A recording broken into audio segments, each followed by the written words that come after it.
আসসালামু আলাইকুম। সবাইকে আমন্ত্রণ জানাচ্ছি এবি নিউজ প্রাইম সংবাদে। আপনাদের সঙ্গে আছি আমি সুমাইয়া মেঘলা। শুরুতেই জানিয়ে দেব সংবাদ শিরোনাম। শিল্প স্থাপনে সহজীকরণে সরকারের নতুন উদ্যোগ, জেলে পরিবারে প্রথমবারের মতো মৎস্য বীমা চালুর ঘোষণা। পরিবর্তন হলো দোকানপাট বন্ধের সময়, নারী পুলিশ সদস্যদের আত্মবিশ্বাস বাড়াতে রংপুরে পরামর্শমূলক কর্মশালা। চট্টগ্রামে নৌবাহিনীর গবেষণা ও সামরিক স্থাপনা পরিদর্শন করলেন প্রধানমন্ত্রীর প্রতিরক্ষা উপদেষ্টা। গবেষণা মূল্যায়নের স্বচ্ছতার উপর জোর ইউজিসি চেয়ারম্যানের। মণিপুরে অপহৃত 6 নাগার মরদেহ উদ্ধার। উত্তেজনা বাড়ছে 3 জনগোষ্ঠীর জটিল দ্বন্দ্বে। হরমুজ প্রণালী বন্ধের ঘোষণা, নতুন সংঘাতে উত্তপ্ত ইরান যুক্তরাষ্ট্র সম্পর্ক। অস্ট্রেলিয়ার লজ্জার শুরু, বৃষ্টিতে থেমে গেল ম্যাচের গতি। নেইমারের ইনজুরি জটিলতায় ব্রাজিল শিবিরে দুশ্চিন্তা। দর্শক, এতক্ষণ শুনছিলেন শিরোনাম, এখন বিস্তারিত। অর্থমন্ত্রী আমির খসরু মাহমুদ চৌধুরী জানিয়েছেন, নির্মাণ, পরিবেশ, স্থানীয় অনুমোদন ও প্রতিপালন সহজীকরণে সরকার একগুচ্ছ নতুন পদক্ষেপ নিচ্ছে। শিল্প স্থাপনের ক্ষেত্রে প্রয়োজনীয় সরকারি সেবাগুলোকে আরও সহজ, দ্রুত ও সমন্বিত করতে এসব উদ্যোগ নেওয়া হয়েছে। বৃহস্পতিবার 11 জুন জাতীয় সংসদে 2026-27 অর্থ বছরের প্রস্তাবিত বাজেট উপস্থাপনকালে তিনি এসব তথ্য তুলে ধরেন। অর্থমন্ত্রী বলেন, শিল্প কারখানার স্থান নির্বাচন সংক্রান্ত ছাড়পত্র এবং পরিবেশগত ছাড়পত্রের আবেদন অনলাইনে গ্রহণ ও নিষ্পত্তির ব্যবস্থা করা হচ্ছে। প্রতিটি ধাপের জন্য নির্দিষ্ট সময়সীমা নির্ধারণ করা হবে, যাতে উদ্যোক্তাদের দীর্ঘসূত্রতায় ভুগতে না হয়। তিনি আরও জানান, নির্মাণ, অগ্নি নিরাপত্তা, পরিবেশ, ভূমি ও নকশা অনুমোদনের জন্য সমন্বিত সিঙ্গেল উইন্ডো সিস্টেম চালু করা হবে। 2006 সালের বৈদেশিক ঋণ ছিল 1,30,000 কোটি টাকা, অর্থাৎ বিএনপির সময়, যা 2024 সালে প্রায় 6.5 গুণ বেড়ে 8,12,000 কোটি টাকা হয়েছে। মানে স্পিকার, 1,30,000 কোটি টাকা থেকে 8,12,000 কোটি টাকা বর্তমানে বাংলাদেশের ঋণ হয়েছে। অন্যদিকে দেশের 15 লাখ জেলে পরিবারকে ভিজিএফ ভালনারেবল গ্রুপ ফিডিং কর্মসূচির আওতায় আনার উদ্যোগ নিয়েছে সরকার। দীর্ঘদিন ধরে জীবিকা নির্ভর এই জনগোষ্ঠীর মৌসুমী নিষেধাজ্ঞা, দুর্যোগ ও অনিশ্চিত আয়ের ঝুঁকি বিবেচনায় এবার তাদের জন্য বিশেষ সহায়তা নিশ্চিত করার পরিকল্পনা নেওয়া হয়েছে। একই সঙ্গে মৎস্য চাষীদের ঝুঁকি মোকাবেলায় দেশে প্রথমবারের মতো মৎস্য বীমা স্কিম চালুর প্রস্তুতিও ঘোষণা করা হয়েছে। বৃহস্পতিবার 11 জুন বিকেলে জাতীয় সংসদে 2026-27 অর্থ বছরের প্রস্তাবিত বাজেট উপস্থাপন করেন অর্থমন্ত্রী আমির খসরু মাহমুদ চৌধুরী। বিদ্যুৎ সাশ্রয়ের লক্ষ্যে আরোপিত সীমিত সময়সূচির পর শপিং মল, মার্কেট ও দোকানপাট খোলা রাখার সময় আবারও বাড়িয়েছে সরকার। নতুন সিদ্ধান্ত অনুযায়ী শুক্রবার 12 জুন থেকে দেশের বিভিন্ন শপিং মল, মার্কেট, দোকানপাট, মেলা ও সাংস্কৃতিক অনুষ্ঠান রাত 9টা পর্যন্ত চালানো যাবে। বৃহস্পতিবার 11 জুন এক বার্তায় এ তথ্য জানিয়েছে বিদ্যুৎ বিভাগ। বার্তায় জানানো হয়, গত 1 জুন থেকে শপিং মল, মার্কেট ও দোকানগুলো রাত 10টার পরিবর্তে সন্ধ্যা 7টা পর্যন্ত খোলা রাখার সরকারি সিদ্ধান্ত কার্যকর ছিল। তবে ব্যবসায়ীদের অনুরোধ, ঈদ উৎসবের বাজার এবং ভোক্তাদের সুবিধা বিবেচনায় সময়সীমা পুনর্বিবেচনা করা হয়েছে। নতুন নির্দেশনা অনুযায়ী আগামীকাল থেকে এসব প্রতিষ্ঠান বেলা 11টা থেকে রাত 9টা পর্যন্ত খোলা রাখা যাবে। অন্যদিকে নারী পুলিশ সদস্যদের আত্মবিশ্বাস বৃদ্ধি, পেশাগত দক্ষতা উন্নয়ন এবং নেতৃত্বের গুণাবলী বিকাশে আরও সক্রিয় ভূমিকা পালনের আহ্বান জানিয়েছেন Rangpur metropolitan police RPMP commissioner Mohammad Abdul মাবুদ।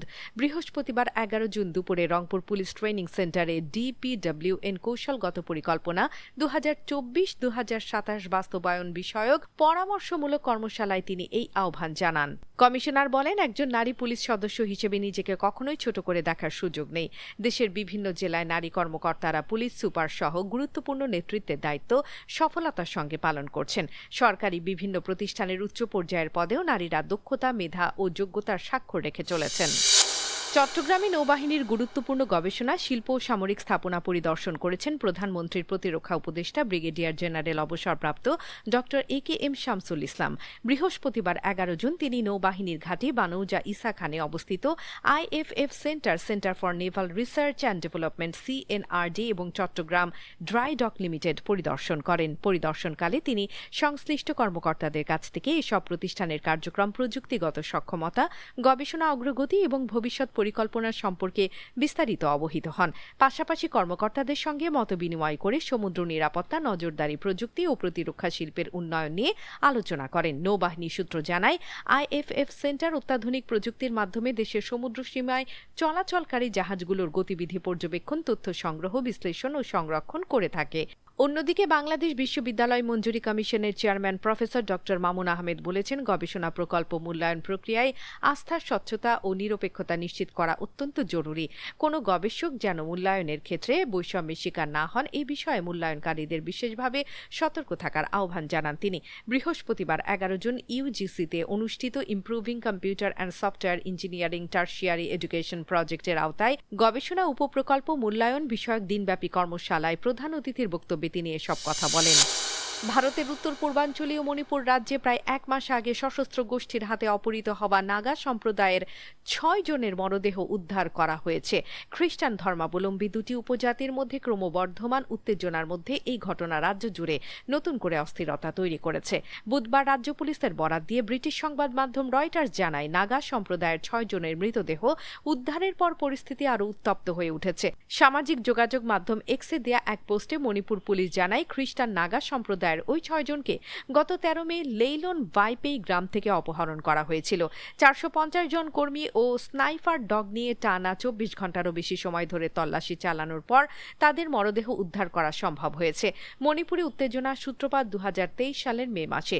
অর্থনৈতিক সুবিধা ও চাকরির কোটাকে কেন্দ্র করে সংখ্যাগরিষ্ঠ হিন্দু মেইতেই সম্প্রদায়ের সঙ্গে খ্রিস্টান কুকি উপজাতিদের সংঘর্ষ শুরু হয়।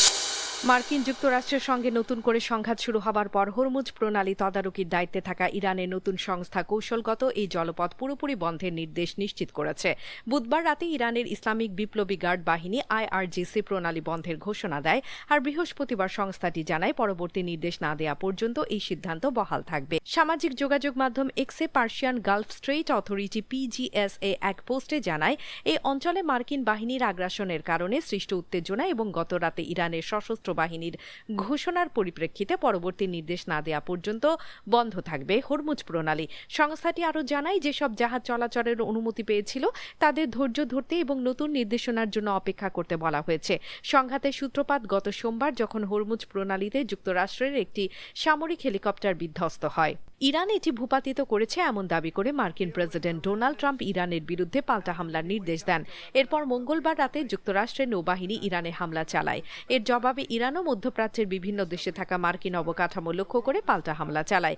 বুধবার রাতের পাল্টা হামলার পর পরিস্থিতি কিছুটা থেমে থাকলেও বৃহস্পতিবার মাঝরাতে আবারও সংঘর্ষ শুরু হয়।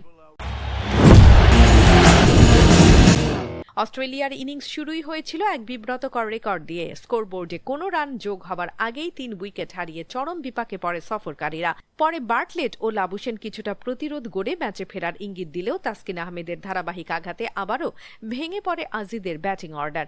ঠিক সেই সময়ে বৃষ্টি হানা দিলে খেলা থমকে যায়, আর দীর্ঘ বিরতির পর ডাকওয়ার্থ লুইস স্টার্ন পদ্ধতিতে বাংলাদেশের সামনে দাঁড়ায় 41 ওভারে 192 রানের লক্ষ্য। বেলা 2:38 শুরু হওয়া বৃষ্টিতে খেলা বন্ধ থাকে দীর্ঘক্ষণ। বিকেল 3:34 থেকে ওভার কাটার প্রক্রিয়া শুরু হয়। পরিস্থিতি বিবেচনায় ম্যাচ কমে দাঁড়ায় 41 ওভারে। সেই অনুযায়ী বাংলাদেশের লক্ষ্য নির্ধারিত হয় 192 রান। তবে আকাশের অবস্থা অনিশ্চিত থাকায় ম্যাচের ভাগ্য তখনও পুরোপুরি নির্ভর করে আবহাওয়ার উপর। অন্যদিকে ফরাসি জনপ্রিয় ফুটবল সংবাদ মাধ্যম ফুট মেরকাতো জানিয়েছে, নেইমার এখনও দলের সঙ্গে স্বাভাবিক অনুশীলনে ফিরতে পারেননি। তার ইনজুরি থেকে সেরে ওঠার প্রক্রিয়া আগের তুলনায় আরও জটিল হয়ে পড়েছে, যা ব্রাজিল শিবিরে উদ্বেগ বাড়িয়েছে। গত 17 মে ব্রাজিলের ঘরোয়া লিগে সান্তোসের হয়ে খেলতে নেমে ডান পায়ের কাফ মাসলে চোট পান 34 বছর বয়সী এই তারকা ফরওয়ার্ড। এরপর জাতীয় দলের মেডিকেল টিম পরীক্ষা করে জানায়, নেইমারের পুরোপুরি সুস্থ হতে অন্তত 3 সপ্তাহ সময় লাগবে। কিন্তু সেই সময় পেরিয়ে গেলেও তিনি এখনও দলের মূল অনুশীলনে যোগ দিতে পারেননি। নিউ জার্সিতে বিশ্বকাপের প্রস্তুতি ক্যাম্পে ব্রাজিল দল নিবিড় অনুশীলন চালালেও নেইমারকে দেখা গেছে একা একা জিম ও সাইক্লিং করে ফিটনেস ফিরে পাওয়ার চেষ্টা করতে। দর্শক, এতক্ষণ আমাদের সঙ্গে থাকার জন্য ধন্যবাদ। সর্বশেষ সংবাদ পেতে ভিজিট করুন আমাদের ওয়েবসাইট www.abnewsinternational.com এ। সেই সঙ্গে নিয়মিত ভিডিও নিউজ পেতে আমাদের ফেসবুক পেজ ও ইউটিউব চ্যানেলে চোখ রাখুন।